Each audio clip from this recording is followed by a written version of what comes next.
Hi every, this is from Ruhul voice. பாருங்கள், நான் செய்யாத எதையும் யாருக்கும் சொல்ல மாட்டேன்.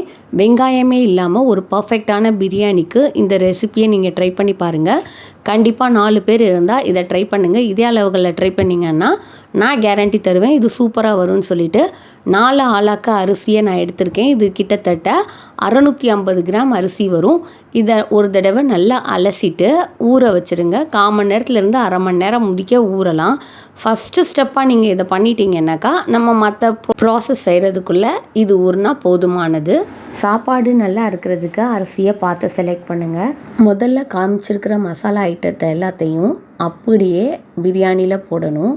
அடுத்து வர ஐட்டத்தை எல்லாத்தையும் அரைச்சி போடணும். அரைச்சி நல்லா சலிச்சிருங்க. ஏன்னா வாயில் வந்துச்சுன்னா எதுவுமே நல்லா இருக்காது. 4 தக்காளி, இதுக்கு நம்ம வெங்காயம் யூஸ் பண்ண போகிறதில்ல. 80 கிராம் எண்ணெய், அது வெஜிடபிள் ஆயிலாக கூட இருக்கலாம். நீட்ட வாக்கில் நல்லா தக்காளியை பொடியாக நறுக்கிக்கிங்க.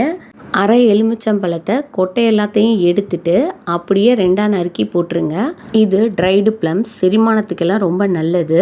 இதை ஆலு பஹரான்னு சொல்லுவாங்க. இது இனிப்பும் புளிப்பும் சுவையும் மிக்கதாக இருக்கும். இது 50 கிராம் 30 ரூபா. எல்லா கடைங்களையும் இப்போல்லாம் கிடைக்கிது. முன்னாடியெல்லாம் நாட்டு மருந்து கடையில் மட்டும்தான் கிடைக்கும். 50 கிராமுக்கு 8லேருந்து 10 கிடைக்கும். நீங்கள் 3 வேணாலும் போட்டுக்கலாம். பாருங்கள், 1 டீஸ்பூன் கருமிளகு, 1 ஸ்டார் அன்னாசிப்பூ, 3 ஏலக்காய், 1½ பச்சை மிளகாய், 2 துண்டு பட்டை, அரை டீஸ்பூனுக்கும் கம்மியாக ஜீரகம். இந்த மசாலா பொருட்கள் எல்லாம் வறுக்கக்கூடாது, அப்படியே போட்டுடணும். இந்த ஃப்ளேவர் சாப்பிட்றம்போது வாயில் வரும், நல்லாயிருக்கும். ஆலு பஹரா கொட்டை எடுக்காமல் தான் போடணும், ஏன்னா எடுக்க முடியாது, அது ஒட்டிட்டு இருக்கும். நீங்கள் சிக்கன் பீசஸ்ஸு சின்னதாக வேணால் போட்டுக்கோங்க. நான் இங்கே பெருசாக போட்டிருக்கேன். அதே அளவில் அரிசி எவ்வளோ எடுக்கிறோமோ அதே அளவில் நீங்கள் சிக்கனை எடுத்துக்கோங்க. 1 டீஸ்பூன் அளவுக்கு இஞ்சி, 1 டீஸ்பூன் அளவுக்கு பூண்டு பேஸ்ட், 2யும் போடணும். நல்லா முழுசாக போடணும். இஞ்சி பேஸ்ட் எனக்கு கொஞ்சம் தண்ணியாக இருந்ததுனால நான் திரும்ப போட்டுக்கிட்டேன். தேவையான அளவுக்கு உப்பு கண்டிப்பான முறையில் போடணும். அப்போ தான் சிக்கனில் உப்பு கரெக்டாக இருக்கும், இல்லைன்னா சப்புண்டு இருக்கும். நெக்ஸ்ட்டு போடக்கூடிய மசாலா பொருட்களை தண்ணியிலையே போட்டுருங்க. நான் இங்கே 2 கப்பு தண்ணி போட்டிருக்கேன். நான் எந்த கப்பில் ஆயில் எடுத்தேனோ அதே கப்பில் எடுத்து போட்டிருக்கேன். 1 டீஸ்பூன் அளவுக்கு சிவப்பு மிளகாய் தூள், அதாவது இது ஃபுல்லாக எடுக்கணும். இதிலேருந்து கம்மியான அளவில் மல்லித்தூள் எடுக்கணும், 3/4 டீஸ்பூன். அதுக்கப்புறமேட்டுக்கு கலருக்காக மட்டுமே மஞ்சத்தூள் போடுறோம். இதில் எந்த ஒரு கேசரி பவுடரோ இல்லை வேறு எதையுமே நம்ம சேர்க்க போகிறதில்ல. இது மட்டும்தான் கலர்ஸ் தரப்போகுது. 1/2 கிலோ அரிசிக்கு 50 கிராம் தயிர்ன்னு கணக்கு வச்சுக்கோங்க. நான் 50 கிராமுக்கும் கொஞ்சம் அதிகமான தயிர் சேர்த்துருக்கேன். நான் இப்போ காட்டின மசாலா பொருட்களையெல்லாம் கறி வேகிறதுக்குள்ளே நல்லா ஃபைனாக அரைச்சி எடுத்துக்க வேண்டியது தான். பாருங்கள், பீசஸ் சின்னதாக போட்டிருந்தா அப்படியே கூட ஓப்பனில் வேக வைக்கலாம். நான் பெரிய துண்டுகளாக போட்டிருக்கிறதுனால குக்கரில் விசில் விட்டுக்கிட்டேன்.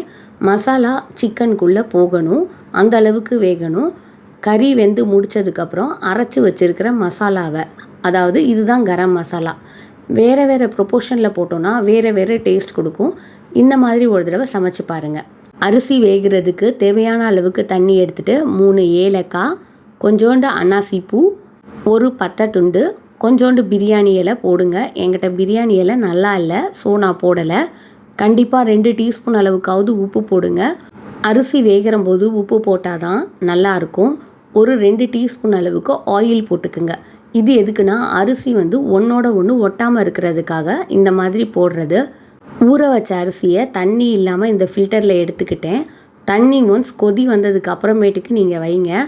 அரிசியை வேக வச்சிட்டோன்னா எனக்கு வடிக்கிற ப்ராசஸ் இருக்காது. நான் எடுத்தேன்னா போதும், தானாகவே வடிஞ்சிரும். எனக்கு சிக்கனில் மசாலா ரொம்ப கெட்டி இல்லாமல் கொஞ்சம் வாட்டரியாக இருந்துச்சு. ஸோ அரிசி 2ஆக உடையிற பதத்துலேயே நான் குக்கிங் ப்ராசஸை ஸ்டாப் பண்ணிட்டேன். மசாலா கொஞ்சம் திக்காக இருந்துச்சுன்னா அரிசி 3ஆக உடையணும். இதுதான் பதம். புதினா 1/2 கைப்பிடி அளவுக்கு, கொத்தமல்லி 1/2 கைப்பிடி அளவுக்கு போட்டுட்டு மேலே அரிசியை டாப்பிங் பண்ணி விட்டுற வேண்டியதுதான். இப்போ தம் ப்ராசஸை ஸ்டார்ட் பண்ணோன்னாக்கா மேலே அரிசி சொரண்டு ஆயிரும். தண்ணி இல்லாமல் என்ன ஆகும்னா வேறண்டு இருக்கும்.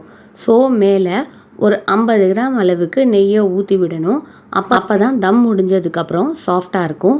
தோசைக்கல்லை கீழே வைக்கிறம்போது 10 நிமிஷம் முன்னாடியே சூடு பண்ணிடுங்க ஃபுல்லாக. அதுக்கப்புறமேட்டுக்கு நீங்கள் அரிசியை மேலே போடுங்க.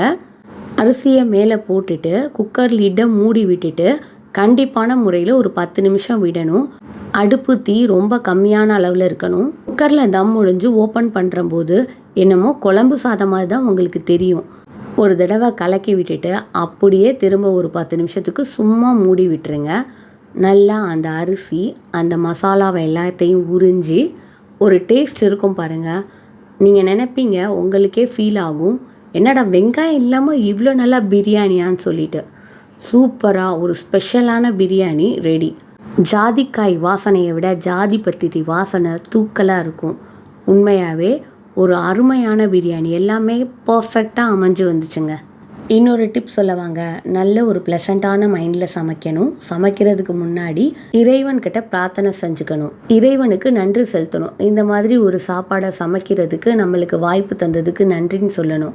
எத்தனை பேர் சாப்பாடு இல்லாமல் இருக்காங்க. ஸோ உணவை வீண் விரயம் செய்யாதீங்க. இதை கண்டிப்பாக ட்ரை பண்ணி பாருங்கள், வேஸ்ட் ஆகாது. சிக்கன் கம்மியாக இருந்துச்சுன்னா உருளைக்கிழங்குகளை உரித்து நல்லா கொஞ்சம் பெரிய துண்டுகளாக வேக வச்சு சேர்த்துக்குங்க. இந்த மசாலையிலேயே வேக வச்சிங்கன்னா இன்னும் நல்லாயிருக்கும். பாருங்கள், ஒரு உதிரியான டேஸ்டியான எம்மி பிரியாணி ரெடி. வாங்க சாப்பிடலாம். இதில் சாதம் அங்கங்கே இருக்கும், மசாலா கொஞ்சம் அங்கங்கே இருக்கும். எல்லாத்தையும் மிக்ஸ் பண்ணி சாப்பிட்றம்போது இன்னும் ருசியாக அமோகமாக இருக்கும். சப்ஸ்கிரைப் பண்ணுங்கள், லைக் பண்ணுங்கள், ஷேர் பண்ணுங்கள், கமெண்ட் பண்ணுங்கள்.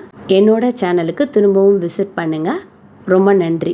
இவ்வளோ நேரம் பொறுமையாக பார்த்தீங்க. பயனுள்ளதாக இருந்தால் கமெண்ட் பண்ணுங்கள். மசாலா அரைக்கிறதுக்கு தேவையான பொருட்கள்: 4 துண்டு பட்டை, 1 டீஸ்பூன் முழுசாக ஜீரகம், 6லேருந்து 8 கிராம்பு, கொஞ்சோண்டு ஜாதிக்காய், கொஞ்சம் ஜாதி பத்திரி.